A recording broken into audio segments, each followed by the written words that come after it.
ए सृष्टि सबु बड़ कथा है भगवान चरण तले समर्पित हेले मन प्राण को किछि भय न थाए। केवल भय एतिकी जीवर पाप कर्म को भय करवा उचित, किंतु प्रभु चरण तले निजक समर्पण कला परे जीवर किछि न थाए। आ तांकु जे आपणार करनी बस कथा सरला, से आपणार करनियंती। तुमे खाली कही दियो तुमे मोर मु तुमर, अंतर सहित करवा दरकार। तेबे से जीवर आपणार हो जाती। परमात्मा जो साउंड ने ताको संसार किबा भय तुम से जहाँ को रखी अनंत कि कर बलवंत। परमात्मा अवतार हेले अनेक प्रकार दुर्गुण व्यक्ति माने भगवान को परीक्षा करने पछाती नहीं। से भली जड़े यही अंचल विद्या गुणिया जड़े थे। विद्यार ग्राम करमला ठारू प्राय 6 माइल पश्चिम को नुआपटना निकटरे छोट गाँटी। बहु दिन लोक से नुहे, अल्प केते वर्ष तले तार देह त्याग। आज जाए ए अंचल जेकोसी प्राप्त वयस्क लोक पचारे ता कथा कहे विद्या जड़े गुणिया। तेरे साधारण गुणिया कहले जहाँ बुझ ताहा नुह। से विद्यारे से विशेष पारदर्शिता अर्जन करिछि। आखपाख 8-10 कोश मध्य गुणी विद्या को प्रतिकार करिवार पुओ केही नाही। केला आसी बाउंसराणी खेल करुचंत विद्याधर तांको बाउंस उपर माछि करी उड़े नहीं जाए। गाँर झील बहु पोखरी रे गाधौछंती तांको उल्लग्न करी विद्याधर नचाए। जेउठी जेपरी बसिछंती सेपरी ओ समय असमय रे अर्धस्मात अर्ध उल्लग्न अवस्था अबल करी अचल कर रखिदिए। विद्या विद्या को तुष्ट कले कैवर्त मानकर चिलिकार दिन जाकर परिश्रम केवल गेंडा कुचिया ही सार हुए। महिषी गोटे क्षीर दुईमारे रक्त छड़ा क्षीर टोपा मिले ना। इच्छा मात्र के विद्या मनुष्य को चल शक्ति रहित करि पारे, बसिवा लोक उठी पारे ना। एपरी बहु गुणधारी गुण सिंधुर ए केवल बिंदुए वर्णना मात्र। विद्यार अलौकिक शक्ति ए खंडमंडल किए न जाने। एपरी नहीं आज विद्याधर बाबूंकर क्षीर दरकार तो खाली खबरटाए गौड़ पाखरे पहुँची गले है। भार भार क्षीर धाड़ी लगे बाबूंकर घर को। माछ दरकार तो सगड़े माछ आसी पहुँच जाए। पेट भितर जे जहाँ भावना कहीं मुह उपर विद्याधर बाबू को समालोचना करने को दुस्साहस कस्मिन काले कहार हो नथिला। बरं खंडे दूर लोके ओळकी हुअन्ति। अद्भुत शक्ति विद्याधर गुणियार। कौन केतेबेले ता मुंडरे पशिजिव कौन से करिवो तार तो ठीक नहीं। ठाकुर सेतेबेले पाइक पड़ा जमींदार पोखरी हुड़ारे छताटे करी सेठी रहउथांती। कली भागवतर राजद्रोह मोकदमा समाप्त हो सारी थाए। गोदावरी जिल्लारू फेरी थांती। पाखरे थांती तांकर प्रथम सन्यास शिष्य वर्तमान एवं तृतीय आचार्य तो वर्तमान अछंती। प्रथम आचार्य वैकुंठ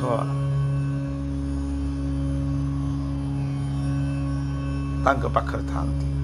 अन्य केते मध्यरु सुवर्ण बाबा, भरत बाबा इत्यादि मध्य थांती। कटक जिले में 1929 रु 33 साल पर्यंत 5 वर्ष भ्रमण मध्य सहस्र सहस्र व्यक्ति ठाकुरंकर शिष्यत्व स्वीकार करी सारी। करमला स्थायी भाव रहिबा परे ए मध्य बहु लोकंकर गतागत आरंभ होइछि। मालती बणरे फुटी थाई पारे, मालती बणरे फुटी थाई पारे, किंतु सौरभ की आ लुचे से छुटी जाए दिग विदिग को मालतीर प्रकाश वार्ता बहन करी। मालती जदि बणरे फुटी थाए किंतु सौरभ क्या कौन लुचे से छुटी जाए दिग विदिग को मालतीर प्रकाश वार्ता बहन करी। जड़े ऐसी शक्ति संपन्न महान व्यक्ति भाव ଠାକୁର ବର୍ତ୍ତମାନ ଓଡ଼ିଶାର ପୁରପଲ୍ଲୀରେ ପରିଚିତ ହେବାକୁ ଲାଗିଲେଣି। ବିଦ୍ୟାକୁ ଲୋକେ ମତାଇ ଦେଲେ। କହିଲେ, ହେ ବିଦ୍ୟା, କହିଲେ ଆପଣଙ୍କର ଅଲୌକିକ ଶକ୍ତି ତୁଳନାରେ ଅଭିରାମ ବାବାର ଶକ୍ତି କି ଛାର। କିନ୍ତୁ ତାଠାରୁ କ'ଣ ଏତେ ଲୋକ, ତାଠାକୁ ଏତେ ଲୋକ କ'ଣ ଯାଉଛନ୍ତି, ତାକୁ ମୁଣ୍ଡିଆ ମାରୁଛନ୍ତି, ତାକୁ ପ୍ରଣାମ କରୁଛନ୍ତି, ତାଙ୍କଠୁ ମନ୍ତ୍ର ଆଣୁଛନ୍ତି, ତାଙ୍କୁ ଠାକୁର ଠାକୁର କହୁଛନ୍ତି। କାହାର ଭଲ ମନ୍ଦ ହେଲେ ତ ତାଠାକୁ ଯାଇ ଗୁହାରି କରୁଛନ୍ତି। ସେ ଅଭିରାମ କାଲି ଏଠି ବୁଲୁଥିଲା, ଆଜି କ'ଣ ଜଣେ ମସ୍ତ ବଡ଼ ସାଧୁ ସାଜିଛି। ଏଠାରେ ତାର ପୁଣି ପୂଜା ଅର୍ଚ୍ଚନା ଚାଲିଛି। ଏସବୁ ଦେଖୁଛ ତ? ତମେ ଦେଖି ସହିପାରୁଛ ତ? ହଁ, ଚୁଗୁଲିଆ ଲୋକ ବି କିଛି ଥାଆନ୍ତି। ଠାକୁରଙ୍କ ପାଖରେ ଠାକୁର ତ ଆସନ୍ତି, ସେ ସବୁ କରିଲେ ତ ତାଙ୍କର ପ୍ରଚାର ପ୍ରସାର ହେବ ନା। ବିରୋଧ ନ ଲାଗିଲେ ବା କେମିତି କାର୍ଯ୍ୟ ହେବ? ଯିଏ ଆସନ୍ତୁ, ଏ ଚତୁର୍ଦ୍ଧାମୂର୍ତ୍ତି ଆସିଲେ ମଧ୍ୟ କଳିଯୁଗର ଦୁଷ୍ଟ ଆତ୍ମା ଲୋକ ତାଙ୍କୁ ମଧ୍ୟ ବିଶ୍ୱାସ କରିବେ ନାହିଁ, ତାଙ୍କ ପଛରେ ବି ଲାଗିଥିବେ। ଥରେ ତାକୁ ଟିକେ ଦେଖନ୍ତନି। ଏ କଥା କିଛି ଚୁଗୁଲି ଚପଟିଆ ଲୋକ ବିଦ୍ୟାଧର ଗୁଣିଆକୁ ଉସୁକାଇ ଦେଇ କହିଲେ, ବିଦ୍ୟାଧର ବାବୁ, ତମେ ଅଭିରାମକୁ ଟିକେ ଦେଖନ୍ତନି। ତାର ଶକ୍ତିକୁ ଜବତ କରିବାକୁ କ'ଣ ତୁମ ମୁଠାରେ ଶକ୍ତିର ଅଭାବ? ପ୍ରସିଦ୍ଧ ତାନ୍ତ୍ରିକ ବିଦ୍ୟାଧର ବାବୁଙ୍କର ଆତ୍ମସମ୍ମାନ ଉପରେ ଆଞ୍ଚ ଆସିଗଲା। ଅହଙ୍କାର, ଆତ୍ମାଭିମାନ, ଶକ୍ତିମତା ଅନ୍ତଃକରଣରୁ ସମସ୍ତେ ସତେ କି ଜଣେ ପରେ ଜଣେ ଜୀବନ୍ୟାସ ପାଇ ଆଖି ମଳି ମଳି ଶିହରି ଉଠିଲେ। ହୁଙ୍କାର କରି ମନ ମଧ୍ୟରେ ହୁଙ୍କାର ଆସିଗଲା। ତ ବିଦ୍ୟାଧର ଭାବିବାକୁ ଲାଗିଲେ, ୟାର ଅବଶ୍ୟ ମୁକାବିଲା ମୋତେ କରିବାକୁ ହେବ। ଅଭିରାମ କ'ଣ ମୋର ତନ୍ତ୍ର ଶକ୍ତିର ପରିଧିରୁ ବାହାରିଯିବ? ତୃପ୍ତ କଣ୍ଠରେ ଚିତ୍କାର କରି ଉଠିଲା ସେଇ ଅପରାଜିତ ମାନସ ଶକ୍ତି। ବିଦ୍ୟାଧର ଠିକ୍ କରିନେଲେ, ଦିନେ ମଧ୍ୟରେ ତାକୁ ଟିକେ ଦେଖେଇ ଦେବାକୁ ହେବ ବିଦ୍ୟାଧର କିପରି ଅସୀମ ଶକ୍ତିଧର ଓ ତାର ତନ୍ତ୍ର ବିଦ୍ୟା କ'ଣ କରିପାରେ। କିନ୍ତୁ ତାର ସେଇ ଛତାର ସୀମା ମଧ୍ୟରେ ହୁଏତ କାଟୁ କରି ନପାରେ, କାରଣ ସେ ସ୍ଥାନଟି ସେ ବନ୍ଧନ କରିଥିବ। ଆଚ୍ଛା, ଦିନେ ହଠାତ୍ ଗ୍ରାମ୍ୟକୁ ପ୍ରତ୍ୟାବର୍ତ୍ତନ ପଥରେ ବିଦ୍ୟାଧର ଆସି ପହଞ୍ଚିଲେ ଠାକୁରଙ୍କର ସେଇ ଛତା ଆଶ୍ରମ ନିକଟରେ। ଆମେ ଯାହାକୁ ଛତା କହୁଛନ୍ତି, 720 ଡିସିମିଲ ଭୂମି ଭିତରେ ଏ ସମ୍ପୂର୍ଣ୍ଣ ଜାଗାକୁ ଠାକୁର ଛତା କହୁଥିଲେ। ସେଥିପାଇଁ କଥାରେ ଅଛି, ସାଧୁସନ୍ଥ ମାନଙ୍କର କିଛି ନହେଲେ ଛତାଟିଏ ଖୋଲି ପ୍ରଭୁଙ୍କ ପାଦକୁ ସ୍ମରଣ କରିବା। ଠାକୁର ତ ସନ୍ନ୍ୟାସର ବେଶ ଧାରଣ କରିଥିଲେ। ଯେଉଁ ଛତା ଆପଣମାନେ ରାଧାକୃଷ୍ଣ ମନ୍ଦିର ଆଉ ସେଠି ବାଙ୍କ ବିହାରୀ ଅଛନ୍ତି, ଆଉ ମଦନ ମୋହନ ଦୁର୍ଗା ମାଧବ ଅଛନ୍ତି, ଅନନ୍ତ ଶୟନ ଠାକୁର ଅଛନ୍ତି, ଆଉ ଯେଉଁଟାକି ମଝି ଆପଣମାନେ ଛତା କହିଲେ ସେଇଆକୁ ହିଁ ବୁଝାଯାଏ, ଯେଉଁଟାକି ଗୋଲକ ବିହାରୀ ବିଷ୍ଣୁ ଭଗବାନ ଶୟନ କରିଛନ୍ତି। ପ୍ରଥମ ଆରତି ହୁଏ ସେଇ ଛତାକୁ। ସେଠି ଠାକୁର ଗୋଟିଏ କୁଟୀର କରିଥିଲେ। ତ ଦିନେ ହଠାତ୍ ଗ୍ରାମକୁ ପ୍ରତ୍ୟାବର୍ତ୍ତନ ପଥରେ ବିଦ୍ୟାଧର ଆସି ପହଞ୍ଚିଲେ ଠାକୁରଙ୍କ ସେଇ ଛତା ନିକଟରେ। ପ୍ରଣାମାନ୍ତର ଭକ୍ତର ବିନୀତ ପ୍ରାର୍ଥନା, ଦିନକ ପାଇଁ ଟିକେ ତା ଗୃହରେ ଠାକୁର ପଦାର୍ପଣ କରି ତାକୁ ଧନ୍ୟ କରିବେ, ଏ ଅନୁଗ୍ରହ ପ୍ରାର୍ଥୀ ସେ ସହାସ୍ୟ ବଦନରେ ସମ୍ମତି ପ୍ରଦାନ କଲେ ଭକ୍ତ ବାନ୍ଧବ ଅଭିନ୍ନ ସୁନ୍ଦର। ଦିନ ଠିକ୍ ହେଲା। ବିଦ୍ୟାଧର ବାବୁ ଆସି ପହଞ୍ଚିଲେ ଠିକ୍ ସେଇଦିନ ଉପରଓଳି। ପଦବ୍ରଜରେ ବାହାରିଲେ ଠାକୁର ଓ ତାଙ୍କ ଗହଣରେ ସନ୍ନ୍ୟାସୀ ଜଣ, ବୈକୁଣ୍ଠ ବାବା, ସୁବର୍ଣ୍ଣ ବାବା, ଭରତ ବାବା ଇତ୍ୟାଦି। ବିଦ୍ୟାଧର ଘରେ ପହଞ୍ଚିବା ବେଳକୁ ସନ୍ଧ୍ୟା ଘନି ଆସିଥିଲା। ଦ୍ୱାର ଦେଶରେ ସମସ୍ତଙ୍କୁ ଠିଆ କରାଇ ଭକ୍ତ ଗଲେ ଚରଣ ଧୌତ କରିବାର ଆୟୋଜନ କରିବାକୁ। ଅନ୍ୟ ସବୁଆଡ଼େ ଘରର ପ୍ରଥମ ଘରଟା ବସା ଉଠା ଘର। ଅନ୍ୟ ସବୁଆଡ଼େ ଘରର ପ୍ରଥମ ଘରଟା ହେଉଛି ବସା ଉଠା କରିବା ଘର, ତାପରେ ରହିବା ଘର, ଗୋରୁ ଗୁହାଳ ଘର ପଛକୁ। ଇଆଡ଼େ କିନ୍ତୁ ଠିକ୍ ଓଲଟା, ଗୋରୁ ଗୁହାଳଟା ଆଗ, गुहाळा भितर देई घर को पशिबाकू हुए। विद्या ठीक घर भितर को पशिछि कि नहीं, बंधा होइथिबा बलदटा एकाथरे गोटे नात मारला जे विद्या सेठी कचाड़ी हो पड़ला। गोटे घर आग घर ठाकुर रखिदे गला ठाकुर पाद धोइबा पानी आनिबा गला बेलू प्रथम जो गुहाल घरे गाई बंधा होता गोटे नात मारला गाई विद्या कचाड़ी पड़ला। पुणी उठी झाड़ी जोड़ी हो भीतर को गला घरे गोड़ देऊ देऊ एक अमंगल सूचना ठाकुर ठिया होइछन्ति। दुआर सामने ठाकुर ठिया ही सबू देखुछन्ति। भीतर पिंडारे बड़ पत्थर कुंडटाए हाथ मुह धुआ धुई होई पानी पानी पानी पाई जाई पानी आने को गला। विद्या ढालटे नहीं कुंडरे बुड़ाइला।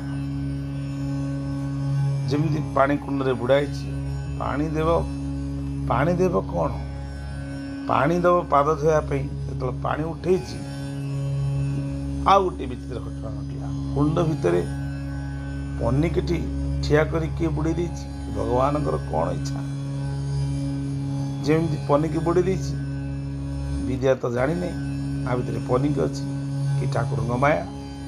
जमी पानी विद्या हाथ बुड़ाइला मात्रे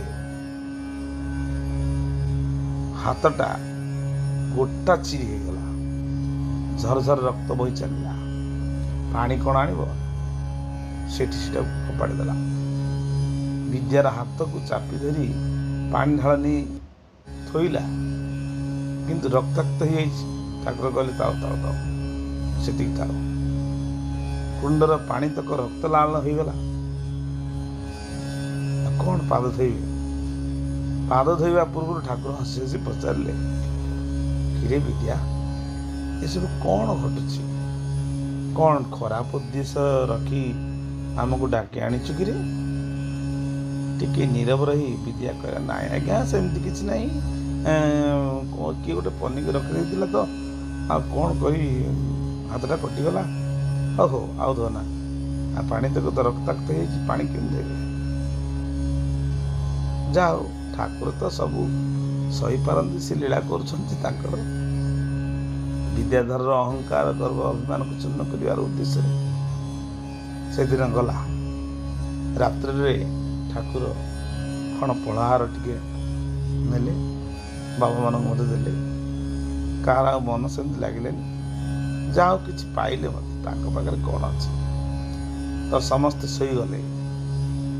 रात्रि ठाकुर गोटे घरे विश्राम कले। आउ अन्य छोट छोट घर थिला से पाखरे 3 जन बाबा जाइथिले 3-4 जन से माने सोई पड़ले। अन्य वैष्णवगण माने विद्या भी गला। प्रहर पर प्रहर गड़ी चलला। ग्रामर बहु बेलू निस्तब्ध हेलानी। प्राय मध्यरात्रि हेब। ठाकुर को भल भाव निद लगुना। अंतर्यामी कौन निद लगे लीला कर गड़े तड़े होउछंती। सन्यासी मानक मध्यरु अधिकांश घोर निद्रा रे सहित। गभीर अंधकार चारिआडे घोटी रही किंतु मझी मझिरे ये आलोकर आभास पुणी केउठी किपरि संदेह कले ठाकुर। ये कौन ठीक आरपट घरे लागिछि एक यज्ञ उत्सव लागिछि। दैवी शक्तिर आमंत्रण परीक्षा हुताहुति देई चली विद्याधर। आरपट को धुआं खेली जाउछि। आ मध्य मध्य घरटार चाल सेति भांगी पड़ला परी चढ़मड़ कड़मड़ शब्द ही पुणी बंद हो जाउछि। मध्यरात्रि पूर्व आरंभ होई ए कार्य चलला रात्रिर शेष प्रहर जाए। केते घी ढला होइछि केते मंत्र पढ़ा होइछि केते कौन करा जाइछि तार ठीक नहीं। कौन चलीछि ताहा आउ केही जानती नहीं। जानिछि विद्या आउ जानिथिले अबा जानिथिबे से रात्रिर अतिथि प्रवर मोर अभिन्न सुंदर। रात्रिर शेष है। रात्रि शेष है। पूर्वाकाशर अरुणिमा देखागला। विद्याधर बाबू भक्ति विनम्र भाव पानी ढाल दांत काठी इत्यादि आनी ଦ୍ୱାରରେ ଥୋଇ ଠାକୁରଙ୍କୁ ମୁଖ ଧୌତ କରିବାକୁ ଆହ୍ୱାନ କଲେ। ଠାକୁର ଟିକେ ହସି ଉଠିଲେ, କହିଲେ, ମୁଁ ଯାହା ପଚାରିବି ଯଦି ସବୁ ସତ୍ୟ କହିବୁ ତେବେ ତ ମୁଖ ଧୌତ କରିବି, ନଚେତ୍ ବର୍ତ୍ତମାନ ଏହିପରି ଚାଲିଯିବି। ଭୟ ମିଶ୍ରିତ କଣ୍ଠରେ ବିଦ୍ୟାଧର କହିଲା, କ'ଣ ପଚାରନ୍ତୁ? ଠାକୁର ପଚାରିଲେ, କାଲି ରାତି ଯାକ ତୁ କ'ଣ କରୁଥିଲୁ? ସତ କଥା କହ।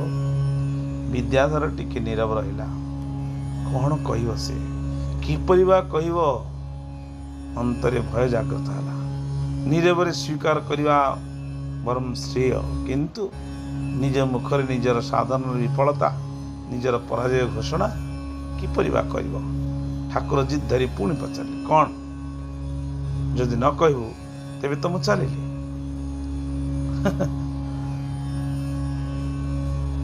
ସୁନ୍ଦର କଥାଟି ଠାକୁର ମନେ ପଡ଼େ। ଦମ୍ଭ ଦର୍ପ ଗର୍ବ ଅଭିମାନ ତୋର ଯିବ, ଏଇ ବଡ଼ ଲୋକିଆ ପଣ କାହିଁ ଥିବ। ତନ୍ତ୍ର କରିକି ବଡ଼ ହେବା ପାଇଁ ଚାହିଁଥିଲା ବିଦ୍ୟା। ଠାକୁର ତାର ଦର୍ପ, ତାର ସତେକି ଭାଙ୍ଗିଯିବ ଏକଥା ଜାଣିନଥିଲା। କିନ୍ତୁ ଦର୍ପ ଦଳନ ବାହାନା ପ୍ରଭୁ, ତାର ତାନ୍ତ୍ରିକ ଅଭିମାନ ଆଜି ସତେକି ଲୁପ୍ତ ହୋଇଯାଇଛି। ସେ ଆଜି ପରାଜିତ, ଆଉ ଏ ପରାଜୟ ପୁଣି ତାକୁ ସମ୍ମୁଖରେ ସ୍ୱୀକାର କରିବାକୁ ହିଁ ହେବ। ନୀରବତା ଭଙ୍ଗ କରି ମୁଖ ପୋତି ଧୀରେ ଧୀରେ କହିବାକୁ ଆରମ୍ଭିଲା ବିଦ୍ୟାଧର, ଆଜ୍ଞା, ମୁଁ ଆପଣଙ୍କୁ ପ୍ରକୃତରେ ଭକ୍ତିରେ ମୋ ଘରକୁ ଡାକିଥିଲି ଖରାପ ଉଦ୍ଦେଶ୍ୟରେ, ତନ୍ତ୍ର ଶକ୍ତି ପ୍ରୟୋଗରେ ଆପଣଙ୍କୁ ଅସହାୟ କରିବା, କାବୁ କରିଦେବା ଥିଲା ମୋର ଅଭିପ୍ରାୟ। ମୁଁ ଆପଣଙ୍କୁ ତନ୍ତ୍ର କରି ମାରିଦେବା ଉଦ୍ଦେଶ୍ୟରେ ବି ଡାକିଥିଲି। ତାପରେ ଠାକୁର ପଚାରିଲେ, ସେଠୁ କ'ଣ ହେଲା କି? କଲୁନି? କିଛି ତ କରିପାରିଲୁନି କାହିଁକି? ଆରେ ମନା କଲା କି? ବିଦ୍ୟାଧର କହିଲେ, ମୁଁ ଆପଣଙ୍କ ଛତା ବାଟ ଦେଇ ଅନେକ ଥର ଯାଇଛି ଆଜ୍ଞା। ମୋତେ କେତେକ ଗାଁର ଲୋକ ବରାବର ଲଗେଇଲେ ଆପଣଙ୍କୁ ଟିକେ ଦେଖିବାକୁ, ଆପଣଙ୍କ ଉପରେ ମୋର ତନ୍ତ୍ର ଶକ୍ତି ପ୍ରୟୋଗ କରି ଦେଖାଇବାକୁ। ମୁଁ କହିଲି ତାଙ୍କ ଛତା ହତା ଭିତରେ ହେବ ନାହିଁ, ମୋ ଘରକୁ ଗଲେ ଯାଇ ହେବ। ଠାକୁର କହିଲେ, କଲ ନାହିଁ? କ'ଣ ହେଲା କି? ନା ହେଲା ନାହିଁ କହୁନା? ବିସ୍ମୟ ସହକାରେ ପ୍ରଶ୍ନ କଲେ ଠାକୁର। ସତେ ସେ ତ କିଛି ଜାଣନ୍ତି ନାହିଁ। ଗତ ରାତ୍ରି ଯାକ ମୁଁ ମୋର ତନ୍ତ୍ର ଶକ୍ତିର ସବୁ ପ୍ରକାର ପରୀକ୍ଷା କରି ସାରିଛି ଆଜ୍ଞା। ଭୂତାହୁତି ଦେଇଛି, ଯେତେ କୌଶଳ ମୋତେ ଜଣା ସବୁ ମନ୍ତ୍ର ପରୀକ୍ଷା କରିଛି। ଯେତେ ଦୈବୀ ଶକ୍ତି ମୋର କରାୟତ ହୋଇ ଆଜି ଯାଏଁ ଥିଲେ ସେମାନଙ୍କୁ ଗୋଟି ଗୋଟି ଆହ୍ୱାନ କରିଛି, କିନ୍ତୁ କେହି ଗୋଟିଏ ହେଲେ ମୋ ବୋଲ ମାନିଲେ ନାହିଁ। ଜାଣେ ଶାସ୍ତ୍ରରେ ଅଛି, ବିଷ୍ଣୁ ଭକ୍ତ ଓ ବିଷ୍ଣୁଙ୍କ ପ୍ରତି ଆମର ଏ ତନ୍ତ୍ର ପ୍ରୟୋଗ କାଟିବ ନାହିଁ। ବିଷ୍ଣୁ ଭକ୍ତଙ୍କ ପ୍ରତି କାଟିବ ନାହିଁ କି ଭଗବାନ ବିଷ୍ଣୁଙ୍କ ପ୍ରତି କାଟିବ ନାହିଁ। ଶାସ୍ତ୍ରରେ ଲେଖା ଅଛି, ଆପଣ ଯାହା ହୁଅନ୍ତୁ ନା କାହିଁକି ଆପଣଙ୍କ ପ୍ରତି ମୋର ଶକ୍ତି କାଟିଲା ନାହିଁ। ମୋର ଯାହା ଅପରାଧ କ୍ଷମା କରନ୍ତୁ। ଏତିକି କହି ବିଦ୍ୟା ଲମ୍ବ ହୋଇ ଠାକୁରଙ୍କ ଚରଣ ତଳେ ପଡ଼ିଗଲା। ଠାକୁର ତାକୁ ପିଠି ଆଉଁସି ଉଠାଇ ଦେଲେ, ବହୁତ କଥା ବୁଝାଇଲେ। ତାପରେ କହିଲେ, ତନ୍ତ୍ରରେ ମନୁଷ୍ୟ ସମାଜର ଉପକାର କରିବାକୁ ବହୁ ବିଧାନ ରହିଛି ବିଦ୍ୟାଧର, ଅପକାର କରିବାକୁ ବି ବହୁ ପ୍ରଣାଳୀ ରହିଛି। ଏଭଳି ଅନିଷ୍ଟ କରିବାରେ ଅନ୍ତିମ ପରିଣାମ ବଡ଼ ଭୟାବହ ହୁଏ। ଆଜିଠାରୁ ମୁଁ ଆଶୀର୍ବାଦ କରୁଛି, ଲୋକ ସମାଜରେ ଉପକାର ପାଇଁ ତୁ ଯାହା ଶିଖିଛୁ ତାହା ଆହୁରି ଉଜ୍ଜଳ ହେଉ। ମାତ୍ର ଲୋକଙ୍କର ଅନିଷ୍ଟ କରିବା ପାଇଁ ତୋର ସେ ବିଦ୍ୟା ଆଜିଠାରୁ ଆଉ କାଟୁ କରିବ ନାହିଁ। ତୁ ସେ ପ୍ରତି ଆଉ ମନ ବଳେଇବୁ ନାହିଁ। ତାହା ଏ ମୁହୂର୍ତ୍ତରୁ ଲୁପ୍ତ ହେଲା। ଠାକୁର ସେଇ କଳାଟିକୁ ହରଣ କରିନେଲେ। ଅନ୍ତର୍ଯାମୀଙ୍କର ସ୍ପର୍ଶ ପାଇ ବିଦ୍ୟାଧର ପବିତ୍ର ହୋଇଗଲା। ଠାକୁର ବିଦ୍ୟାଧରକୁ ସେଇଦିନ କୃଷ୍ଣ ମନ୍ତ୍ର ପ୍ରଦାନ କଲେ ଓ ତୁଳସୀ କଣ୍ଠି ଧାରଣର ପରାମର୍ଶ ଦେଇଥିଲେ। ସେଦିନ ତୁଳସୀ କଣ୍ଠି ମଧ୍ୟ ଠାକୁର ଦେଇଥିଲେ। ସେଇଦିନଟି ଠାକୁର ବିଦ୍ୟା ଘରେ ରହି ତତ୍ପର ଦିନ ଆଶ୍ରମକୁ ଫେରିଲେ। विद्याधर मन पवित्र हो गला, ठाकुर सेवा शुश्रूषा लगिगला, क्षमा मागिला, प्रभु दयामय क्षमा करदेले। तो ता परठू विद्याधर जीवन में आसला एक विस्मयकर परिवर्तन। भक्त विद्याधर करमला पथ दे जेबे गले रिक्त हस्तर आउ केबे दर्शन करना, फलमूल किछि दीटा धरी जाती, लोकंकर भय आशंका किंतु विद्या जी थिला जाए नथिला। से जा हो एटा कौन विद्यार विजय नुहे, ठाकुरंकर विजय। अर्थात भगवान केबे मध्य कौनसी भक्त को राक्षस को मारती नहीं। प्रभु साम दाम दंड भेद 4 प्रकार दंड रखि था, समता भाव बुझाती, धीरे स्थिर भाव में बहुत प्रयास करती बुझाती। साम दाम तार इंद्रिय मान को प्रकृति मान को दमन करके आपणार करने प्रयास करती। दंड भेद जदि न करे तो ताकू गोटे साम समता भाव कोमल, दाम ताकू अतिपाटी कले इंद्रिय उपभोग करिकी भगवान को न मानिले गदाटी अच्छी। श्याम हूँ पद्म, गदा होती दमन कर। आज अति बदमाश करे कौन करती, शंख चक्र शंख ए चक्र काटी दियंती,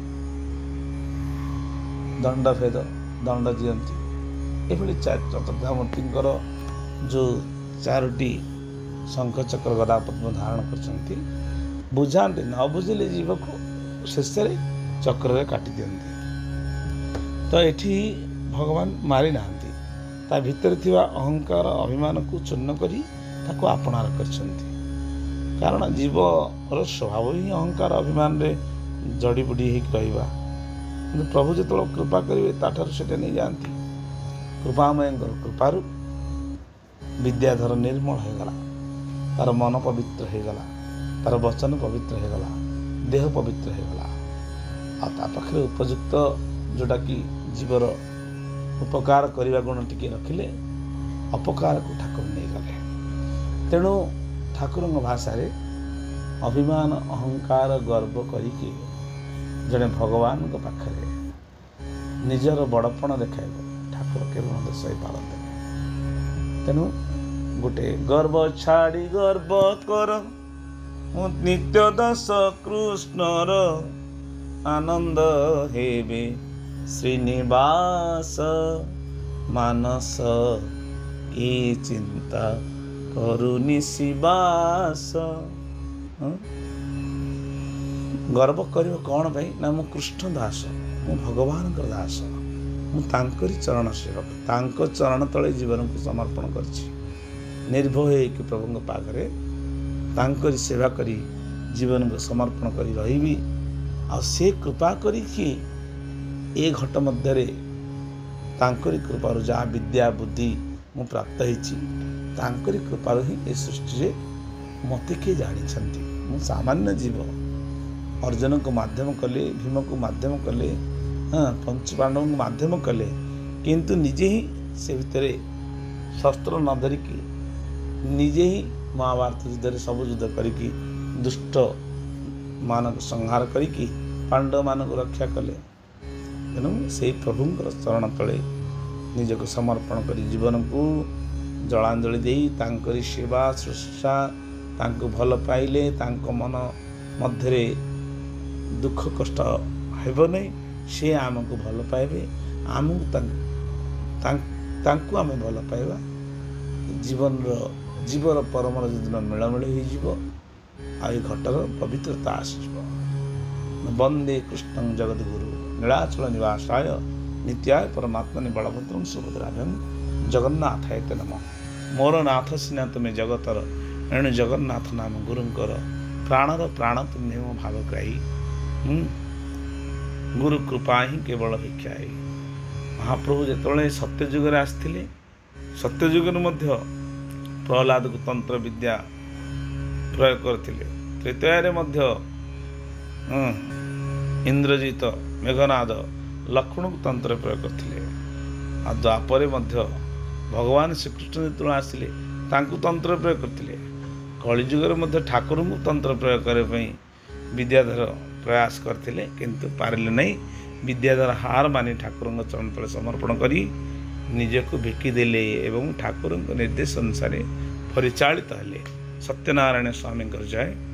कथाटी भल लगिले आपण माने समस्त को शेयर करिवे एवं ठाकुर कथा को प्रचार करिवा, ठाकुर को जानिबा।